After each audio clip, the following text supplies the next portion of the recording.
Welcome into Additional Crew. Nick and Adam here today speaking with Jake Casey, director and actor from Payne's branch. Jake, how are things going in your neck of the woods? It's going great, man. It's that spring weather, so I was trying to go out and enjoy it, but then it just started downpouring, so you just never know what to expect. So it's crazy down here in the South for sure. I'm What happy to state hear are gave you you an in? excuse to come North in. Carolina? Yeah, I'm in North Carolina. Yep. Sick. Let's go ahead and jump into this review. Thanks again for joining us. I'm going to start off with a question that immediately came to my mind as soon as we started this movie. How many takes did it get you to get that peanut butter jar open? That's a good question. Some took a little less than others. I think towards the end we started to get it dialed down a little bit, but the first one took a good little bit because it was like we're trying to get it to cut, but we also didn't want to look like we were struggling too hard because we didn't want people to be like, oh, they don't know what they're doing, right? So it took a few takes. Probably like about 6 or 7 good takes. There was a bunch of times it was like we're taking too long. So then I actually cutted it, like edited it in between. So like we cut it a little bit of it, then the camera cuts and then it shows it dropping off. But there was a little more of a struggle that I just didn't put in this film. Yeah, these are like the small details that would always get me worked up. I'd know like if I'm in the middle of it, I'm like opening it up, I'm like, I'm gonna look like an idiot. Oh God, okay, and then just Right. take it again. So that's watching. I'm like, this has got to be a pressure point I was immediately. worried you're going to stab yourself in the hand. Yeah, no, we actually did. I had a little cut, and I just rolled with it. I just improv it. I was like, oh, well, I cut my finger, and I was like, well, it's gonna be. So I might as well just rolled it. Yeah, no, it was bad. I showed it to my parents after they got done watching, and they were freaked out. Like, we were doing that with the knife one. I was like, oh, sorry, mom. Awesome. Well, I'm going to fire something off here. So, obviously, this film's going to get, like, put alongside, like, mockumentaries, right? Or things of that nature. So, you would think, like, Cloverfield or Blair Witch or something like that would be the idea behind it. So that, not everybody. How would you describe this style of movie or this movie in particular to somebody who's like never heard of it? Like what's the Yeah, that's a good question. I would say because we got mixed reviews. Some people from the found footage community were like, we like the slow burn, and then other people from it were like, we want more scares. And I think both are very valid points and stuff I'll take with me as I, progress my filmmaking journey. But I was really inspired, actually not by found footage, but I was really inspired by like early 2000s like mumblecore filmmaking, like that really loose improv naturalistic style. That's kind of what I was basing off of. But also there was some found footage Yeah. movies that I really liked. Willow Creek was one in particular that I thought kind of had more of a slow burn kind of character dynamic, and then it kind of picked up later with the scares. I was very inspired by Willow Creek and some other found footage films, but honestly, I really just wanted it to be more like character based, more like a movie that you could sit down and watch, even if you're not like wanting to be So when scared. you say mumbo, give me some Yeah, like titles. Mark Duplass's Puffy Chair was a big influence. His other film Baghead was a big influence on me. A couple other ones like Andrew Chajalski's what's that one he has? I think it's a Mutual Appreciation, stuff like that's really good. So I really enjoy those type of films. Get it. Awesome. Okay, cool. You got in your bag there. I like that. I like that. Yeah. Yeah, I like that a appreciate lot. Yeah. it. Okay. As I'm watching this movie, I want to get a peek behind the curtains a little bit. Like as far as the tech used to make this film, was it all Yeah. shot on the shoulder cam that you can kind of see in the shadows, or did you guys have extra setups hanging around? Nope, it was all point of view camera with a Sony NX800, I believe it was, and then my boom mic, and I just put it right there, shotgun style, run and gun. It was a lot of fun. It was right, just what you saw in that shadow. That's what it was all shot on. I love that. That's cool. Yeah, appreciate it.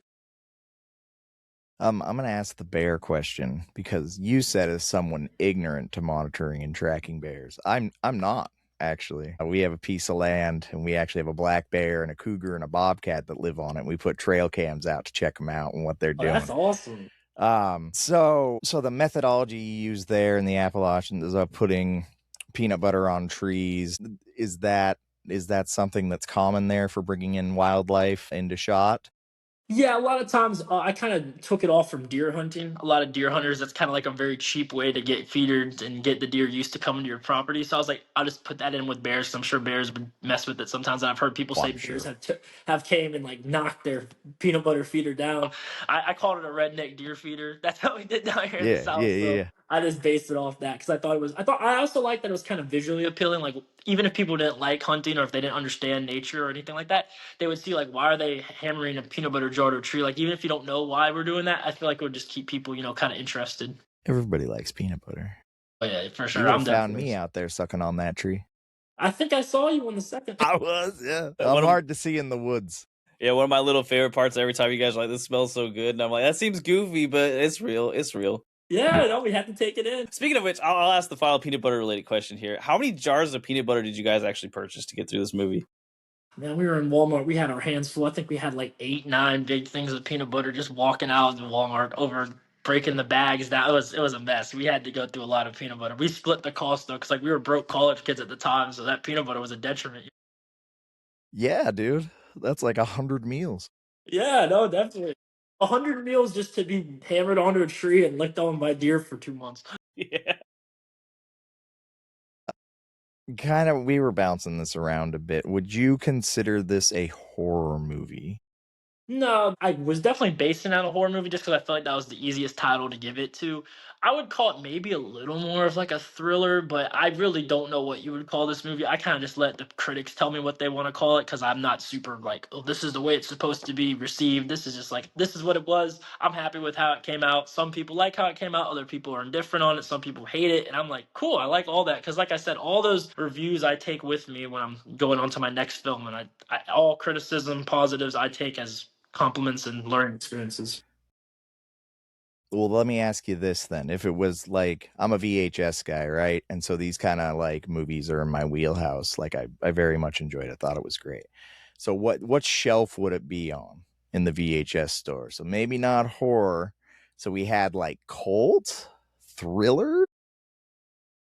Maybe thriller. I would probably put on thriller. When I made this film, I kind of said this would be something cool that if they found it like a thrift shop in the DVD section, maybe they'll listen to watch it, something like that. That's kind of my goal for it, just like a kind of hidden gem type thing. But I would definitely say thriller. I think thriller is probably what it would be more accurately said as, because it is kind of like that build up, but it's not like all the time like slasher horror or anything. So you're walking in there, you're renting Payne's branch. You already know that. What movie are you gonna put with it? I'm putting Willow Creek with it just because I feel like you'll see the similarities between the two. Because I was really inspired by Willow Creek. I think that's a great film. And then Sick. throwing some early 2000s mumblecore in there too. Dude, you're hitting it out of the park with these. Awesome. Right on. Straight up. Okay, I'm gonna ask one of the more like questions based on the dialogue near the end. So near the end, there's a lot of dialogue regarding the future, your future career, and what kind of success looks like in comparison to what your dreams were in the youth. And that's both you and your fellow actor in this film. Is that something you focus on a lot? And how does making a movie fit into that mindset for you? Yeah, I think I really want to put that scene in there because we made this film while we were in college. So we were like trying to really show like, the trials and tribulations and kind of that feeling of like what's next for us. And I think, now I'm out of college and it's been a few months since I've been out of college. It's actually going really good. And a lot of those fears I had, I learned, you brace through it and there's not as bad as you expect. But I kind of wanted to film in that scene to really like speak to kids and people in my age and demographic. And I think my friend Thomas, who was the lead there, I just directed him. I said, because he was feeling those feelings, so it was like very easy for him to just go off and improv. And I was like, just talk about what we've been talking about in the car, like all these conversations that we've been having throughout our college experience. Just let it all out by the fire. And he did an amazing job, and we get a lot of compliments on that scene for sure. 100%. Yeah. It was real, because that's really what's happening to you guys coming out of college Yeah, right now. it's tough. It's tough, but I'll tell people, just keep trying. Don't be too attached to any outcome. I think you should just take it day by day. If you get too attached to outcomes, you're leaving yourself open to disappointment. So I like to either be not surprised or pleasantly surprised, but nothing in between. That's good. That's a good attitude. Hey, Nick, can I steal one of your questions here? Yeah, please go ahead. Because I want to talk about football too. Yeah, okay, yeah, do it. So you guys are talking about football and the Miami Dolphins, and well, no, is that your team? Oh yeah, die hard Miami Dolphins. I'm from South Florida, so it's die hard. How do you feel about bringing Willis in? I'm happy about it. We've suffered for 5 years of Tua, and I was a Tua fan, and I was the one that was constantly every year defending this guy. Like I know how girlfriends feel when they're defending their toxic boyfriends. It was like he was 5 years of he looked so good the first couple though, till he got that major injury, and that usually just puts him off. Yeah, I think it messed with him mentally too. Like it wasn't even just a physical thing towards the end. It was like he was just scared to get hit, and it was just like you can't have a quarterback out there like that. But I'm happy for Willis. I think we got him for somewhat cheap. I mean, he's still expensive, but for like I think a 3-year deal, that's not too bad. And he can run. I think he's a lot better than what people think he is. For sure, for sure. And if he's not, then we just tank and get a new one. I feel like it's like a win-win for us. The next year quarterback draft is so good, dude. It's worth waiting. We're from Oregon, Eugene. Just draft draft Dante Moore and be happy with the rest of your life. Look, I wish we drafted the last Oregon quarterback, y'all. So I'll take your word on that. Dante Moore's awesome. Cool, dude. That's awesome. Yeah. Yeah. Yeah, we're football guys. He's a Raider fan, so he's happy right now. His team's getting put together, and I'm a Seahawks fan, so I'm just in the afterglow, you know. Good for you, and yeah, we got a lot to look forward to. But Seahawks fans, y'all been very spoiled. I We live in understand the that. Pacific Northwest, and our football team is good, dude. It ain't tough. It ain't tough out here. It's not. I might have to come down there, but I'll still be repping my Dolphins. That's for sure. Somebody asked. Okay, I'll ask another movie question about the movie. Yes. This should be a pretty simple answer. At the end of the movie, which one of y'all wore the bear suit? You're talking to him right now? Yeah, okay. Yep. I was in the Bears suit. It was just kind of a decision on like I'm a little taller than Thomas, and kind of felt like if I could maybe play it off a little bit better for like 5 seconds. I liked his idea though. His idea was when it hits the ground because I knew I had to keep it low just to kind of make it a little more distorted. He was like, let's purposely throw the focus. I was like, perfect, because if we throw the focus for a few seconds, you could kind of play it off, you know. So I think Thomas had a good idea on that for sure.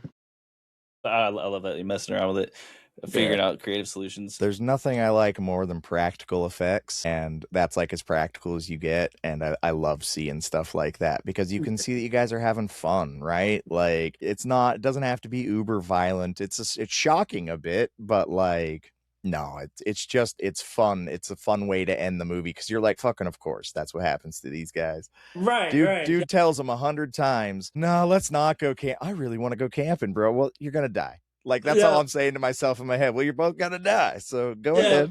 One thing I tried to do with that in the camping scene was I was feel like kind of what you said, like everyone's like, the bear is gonna kill him eventually. But I was happy that like in the camping scene, like we actually didn't get killed and we actually go back later because I was expecting everyone thinking, oh, the tent, You were gonna here it get comes. killed in the tent. Here it comes. That And I was just it. wake That up. for Yep. me, right? You were dying in the tent. Like Yeah, that was pretty exactly. sure.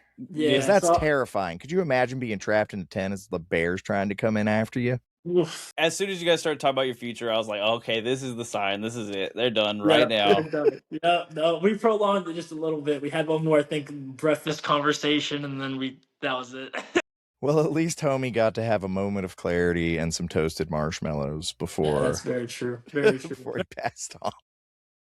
They were very enjoyed. How much of the dialogue was written versus just made up on the spot or like improvised, I should say? Yeah, the very first scene where we're sitting down, like introducing the project, that was scripted, and we were trying to like really have that, sound right and coherent. But after that, it was all improv. Like those early 2000s films, I'm really inspired by. They were all like shot like very improv style. I think you get a really naturalistic performance. And we're not trained actors. I'm more into like the filmmaking side of it, and he's more into like the filmmaking producing side of it. But we needed people to, be in it, and it's hard to get people to go on your vision, especially when we don't have a lot of money to give them. So I was like, we're actors now. You're like, we already paid our actors. It was like 18 jars of peanut butter. Yeah, nope, yep, peanut butter, some marshmallows, and some student loans. Oh man, I love that. This is a question about your future. Now that we're talking about this, since we talked about your future a little bit, now has this springboarded you in any sort of way? Like, are you predicting that you're going to have some things coming up in the future, or like that you might be able to use this for some sort of future success? Yeah, I've been very happy with how it's been going. With this film, I've been able to meet like a lot of really cool people in the indie community. And I actually have like my own little podcast where I talk to other filmmakers, kind of like what y'all do as well. And I love that. I love talking to people. I love getting to know what they done, what I could do different. Oh, I like what they're doing. And it has been getting some decent traction. We're at like 8,000 views right now on YouTube's Stash TV. So I'm really happy about that. We're going to be very happy when it hits 10,000. It looks like it's on projections to do that. And then we're also on Fawson TV, and it's just really cool going on Roku and seeing your work there. So it's really cool, and we're making some money back between all the ways we can do that, and also day job and stuff. So I definitely want to be in it for the long haul with filmmaking. It's just what I love to do, and I don't think anything's gonna stop that. Awesome. We need more like you that are willing to go out there because you have no net. You did it raw, right? Yeah. You didn't have anything to do this with. It was just a hope that you could make a product that could be seen, and doing it for the art is amazing.